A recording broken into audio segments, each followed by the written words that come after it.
Friends, our reading this morning is an excerpt from a poem by May Sarton called "Now I Become Myself." Now I become myself. It's taken time, many years and places. I've been dissolved and shaken, worn other people's faces. Run madly as if time were there, terribly old, crying a warning. Hurry, you'll be dead before. Before what? Before you reach the morning?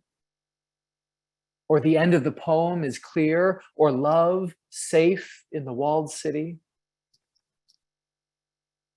Now to stand still, to be here, feel my own weight and density.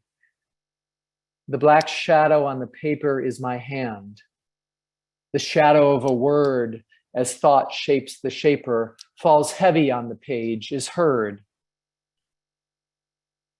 All fuses now and falls into place, from wish to action, word to silence. My work, my love, my time, my face, gathered into one intense gesture of growing like a plant. Now there is time and time is young. In this single hour, I live all of myself and do not move. I, the pursued who madly ran, stand still and stop the sun.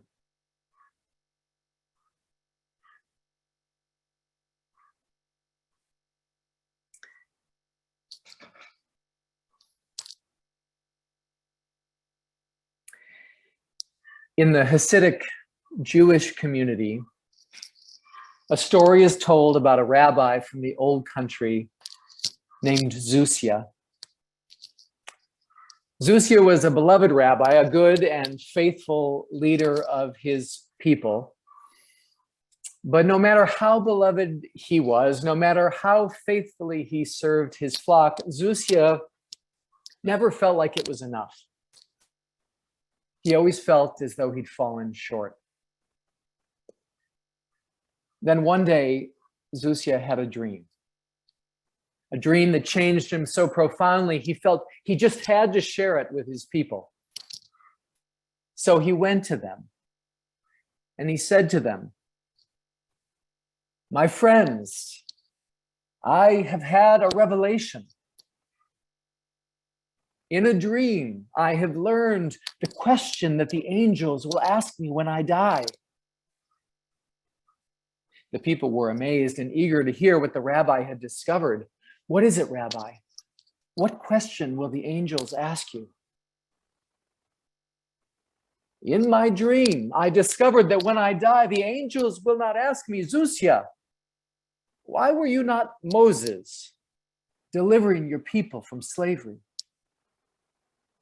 And the angels will not ask me, 'Zusia, why were you not Joshua, leading your people to the promised land?'" Zusia paused and closed his eyes, lost in the memory of the dream. "Rabbi, what will the angels ask you?" "When I die, the angels will ask me, 'Zusia, why were you not Zusia? Why were you not Zusia?'"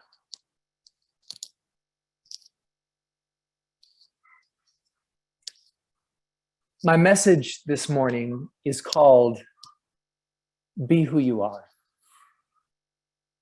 Be who you are. This is the final sermon in a series of 3 based on wisdom that my colleague, Forrest Church, shared with his congregation in his final sermon to them before he died. As death approached, Forrest tried to distill into a simple mantra his prescription, his recipe, if you will, for living a life of gratitude, self-acceptance, and purpose. His mantra was, and if you've committed it to memory, you can say it with me now if you'd like. His mantra was, want what you have, do what you can, and be who you are. Above all, said Forrest, be who you are. Forrest left this admonition for last, I think, because he understood that it was both the most important piece of advice and the most difficult. Just how difficult it is to live out this simple rule, be who you are, was underscored for me recently by an article I read that was written by a British hospice nurse. The article was called "The 5 Regrets of the Dying." After a career spent helping people face death with a measure of comfort, peace, and dignity, this nurse thought it might be helpful to share with the rest of us the regrets most frequently expressed by the people at the end of their lives. The 5 regrets of the dying.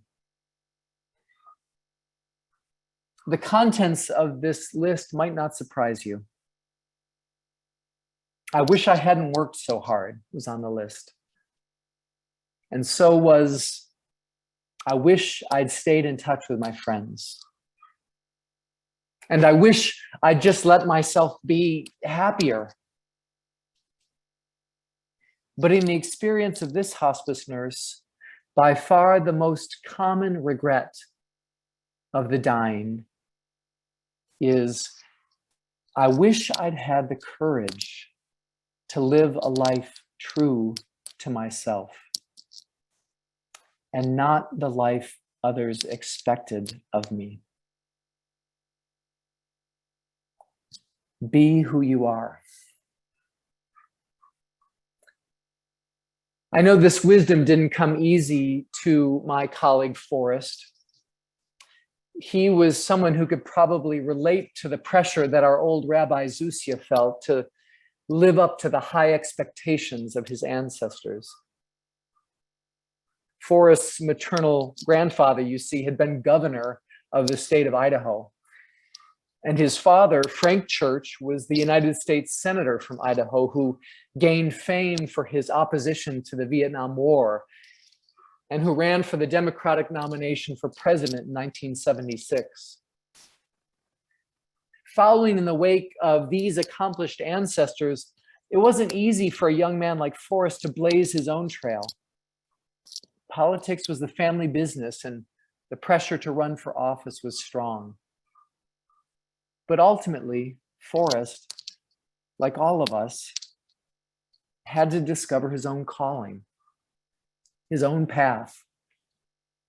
And when he did, it looked a lot different from that of his ancestors. His was a calling to the ministry. In one way or another, the challenge that Forrest and Rabbi Zusia faced is one that we all confront. We all live with the expectations that others place upon us. The expectations of our parents or children, our mentors and friends, or the culture in general. Sometimes, perhaps, we've allowed those expectations to shape us into somebody we're not. As May Sarton said in our reading this morning, I have worn other people's faces. And maybe you have too. I know I have. And while trying on others' masks can sometimes be helpful in our process of self-discovery, there always comes a time when we have to take off the mask and let our own light shine. There comes a time when we must shrug off the expectations of others and listen instead for the still, small voice of our own integrity. The Buddha said, "Be ye lamps unto yourselves.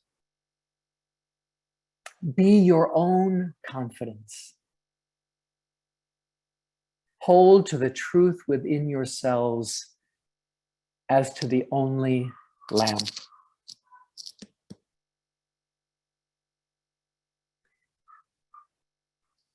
Of course, it's not just other people who project their unrealistic expectations onto us. Often we are our own worst critic, never satisfied with ourselves, always wishing we were someone we're not. That was the problem that Zusya faced. It wasn't so much his people or his community that wanted him to be like Moses or Joshua. His people loved him. It was Zusya himself that set those impossible standards. He was the one who felt like he never measured up, until he finally received that life-giving, life-changing revelation that all God really asked of him was that he be Zusya, not Moses, not Joshua, Zusya. Can you imagine the relief to experience the permission, the invitation to be none other than yourself? I pray that at some point during our lives, each of us experiences that permission, that each of us receives that blessing. The blessing that says, you are enough. You are worthy. You, Zusya, you, Rob, you, Sue, you, Barb, you are enough just as you are. The only person you need to be is yourself. To experience this permission to be none other than yourself can be incredibly liberating, freeing us from impossible expectations. You know, friends, it's also an awesome responsibility. Being who we are places upon us the responsibility of self-discovery, taking ownership of self-knowledge and of acting on and from that self-knowledge. I mean, if on Judgment Day, the angels will ask Zusya why he was not Zusya, then he better figure out pretty quickly who exactly Zusya is and live that life. And that's no small task. Our early New England ancestors, Unitarian ancestors, saw this process of self-discovery as one of the great spiritual journeys of our lives. They believe that each of us is born with a unique set of qualities and gifts, with God-given powers and capacities that only we can use to bless the world. To really be who we are then is to discover what those gifts are and to develop them, and then to figure out how best to share them with the world. This is a lifelong, dynamic process of discovery and growth. In fact, the phrase "be who you are" almost doesn't do it justice. It almost makes it sound too static or complacent. Maybe what I really want to say to you this morning is not be who you are, but become who you are. That was the title, after all, of May Sarton's poem, "Now I Become Myself." It's taken time, she writes, many years and places, I have been dissolved and shaken, worn other people's faces, run madly as if time were there, crying a warning. But now to stand still, to be here, to feel my own weight and density, my work, my love, my time, my face, gathered into one intense gesture of growing, like a plant, writes the poet. A growing plant was our ancestors' favorite way of imagining the self or the soul. They imagined that God had planted within us a seed, and that if we watered and tended and cultivated that seed, that it would grow and one day blossom. And not just once, but perennially, each blossom a little different than the last. They believed that to witness our blossoming was God's delight. The 2nd century theologian Irenaeus put it this way. He's said to have remarked, "The glory of God is a human being fully alive."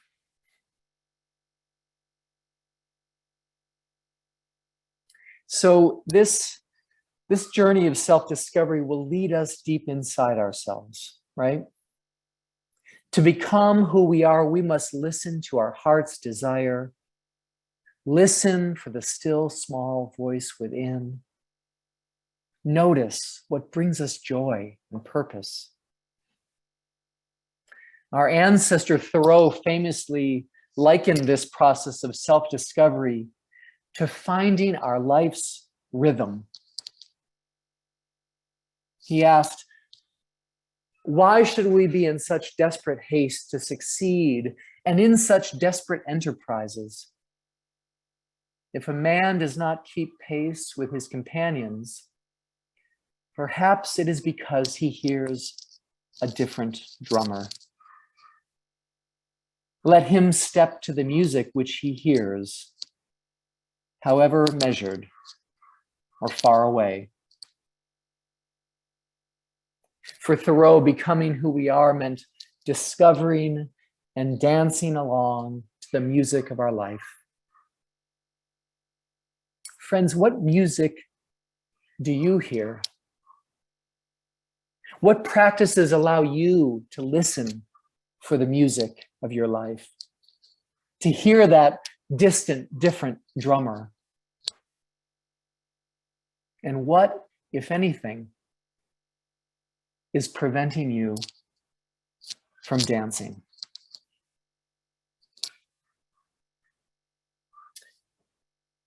Though the process of becoming who we are is a deeply inward and personal journey, it's not something we do in isolation from the world or the people around us. Becoming who we are is as much about discovering our place in the world, our niche, if you will, and about discovering our kinship with the rest of the human family. Betty Burton mentioned Thich Nhat Hanh's passing earlier. Thich Nhat Hanh was always fond of saying that we don't be, we interbe, we inter are. We're interconnected beings.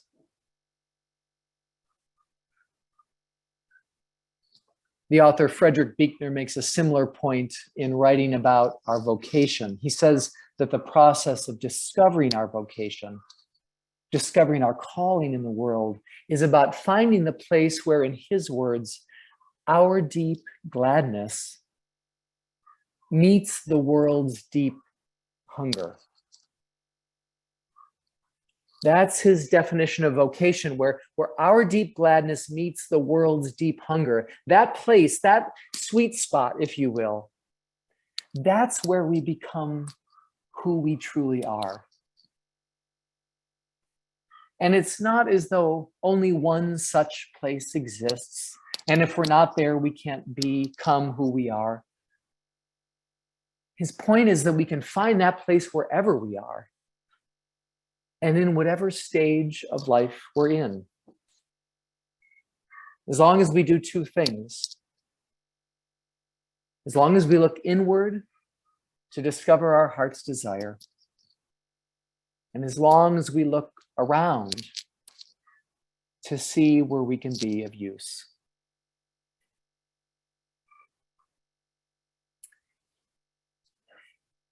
You know, for 20 years, I found my vocation serving the Congregation of All Souls in Washington, D.C. I feel incredibly blessed that for so long, I found that sweet spot where my gifts met the world's needs. But time moves on. People change. I change. The world changes. And now I'm really grateful to be here with all of you. And I once again feel like I'm in that sweet spot where for a year, where my gifts can help serve the larger world. And so the world spins on. And we are forever becoming who we are.